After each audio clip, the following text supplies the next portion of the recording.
এবার একটা অবাক কাণ্ড ছিল যে ইরান যেখানে যুদ্ধ করছে রীতিমতো স্বাধীন ফিলিস্তিনের জন্য, সেখানে কিন্তু জাতিসংঘের সাধারণ পরিষদের যে ভোটাভুটিতে, সেই ভোটাভুটিতে ইরান ভোটদানে বিরত ছিল।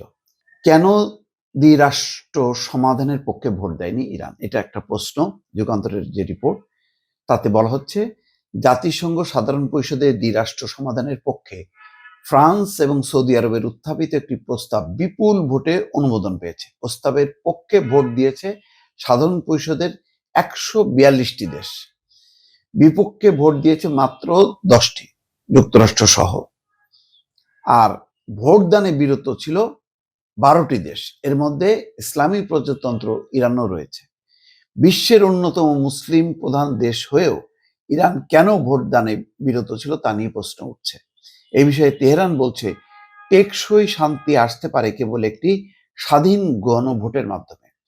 সেখানে মুসলিম, ইহুদি, খ্রিস্টান এবং শরণার্থীরা অংশ নেবে, কোনো চাপিয়ে দেওয়া দ্বিরাষ্ট্রভিত্তিক পরিকল্পনার মাধ্যমে নয়।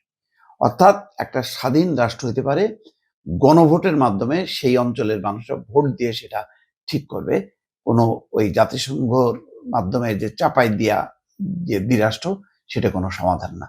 এই হচ্ছে তাদের মূল বক্তব্য। দর্শক।